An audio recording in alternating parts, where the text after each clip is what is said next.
মন্দিরটায় অনেকে আছে যে শুধু ওপরটা ঘুরেই চলে যাচ্ছে, নিচটাই ঢুকছে না, কিন্তু নিচে কিন্তু একটা নিচেই আসল মূর্তিটা। নমস্কার সবাইকে, আমার আরও একটা ব্লগে আপনাদের সবাইকে স্বাগত। আজ আমরা যাচ্ছি জোকায় স্বামীনারায়ণ মন্দিরের উদ্দেশ্যে।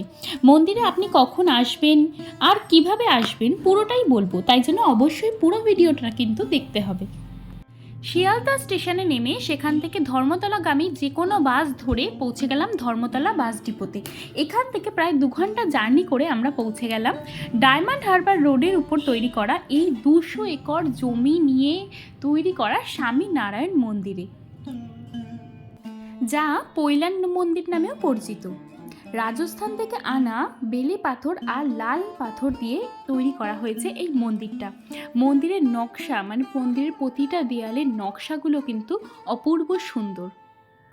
মন্দিরটি খোলা থাকে সকাল 8টা থেকে দুপুর 12টা পর্যন্ত, আবার বিকেল 4টে থেকে 8টা পর্যন্ত।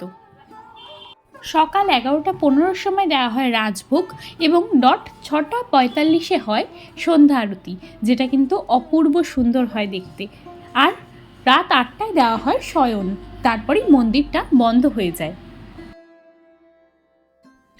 আমরা গেছিলাম বিকেলবেলায়, সেই জন্য আমরা দিনের আলোতেও মন্দিরটাকে দেখতে পেরেছি, আবার রাত্রির বেলাও আস্তে আস্তে মন্দিরের আলোকসজ্জাটাও দেখতে পেরেছি।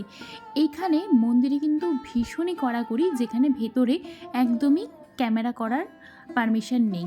তো আমি যতটা পেরেছি বাইরে থেকেই দেখেছি। তো এখানে বাইরে রয়েছিল একটা মন্দিরের নিজস্ব খাবারের স্টল, যেটার নাম ছিল প্রেম ভাটি। এখানে বিভিন্ন রকমের খাবার পাওয়া যাচ্ছিল আর বসার জায়গাটা ছিল কিন্তু অনেক বড়।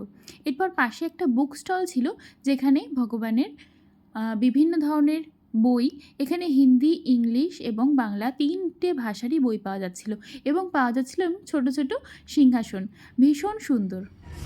মন্দিরটায় অনেকে আছে যে শুধু ওপরটা ঘুরেই চলে যাচ্ছে, নিচটাই ঢুকছে না, কিন্তু নিচে কিন্তু একটা নিচেই আসল মূর্তিটা আছে, যেটা হচ্ছে অষ্টধাতু দিয়ে তৈরি স্বামীনারায়ণের মূর্তি, যেটা সেটাই আছে। তো যারা শুধু ওপর থেকে ঘুরে চলে যাচ্ছ তারা নিচটাও একবার অন্তত যেও।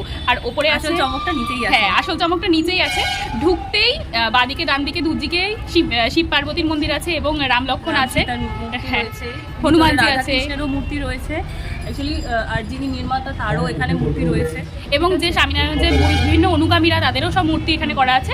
এক কথায় মন্দিরটা ভীষণ সুন্দর। আমাদের কলকাতায় এত কাছাকাছি এত সুন্দর একটা মন্দির, যেটা বাড়ির পাশেই বলতে গেলে, কারণ অনেক দূর দূর থেকে আসে, সেখানে আমরা তো চলেই আসতে পারি। বড় ভলভো বাস ভাড়া করে এসে মন্দিরটা ঘুরতে, আমরা হাতের কাছে থেকে আসি। একটু লোকেশনটা একটু অড আছে, হ্যাঁ, ঠিকভাবে যাতায়াতের এটা যদি বুঝে যেতে পারে সেটা আমরা আমাদের ভিডিওতে অ্যাড করে দেবো, কিভাবে আসবে, কিরকম কি লোকেশন কি রয়েছে। তো তোমরা পুরোটা দেখো অবশ্যই।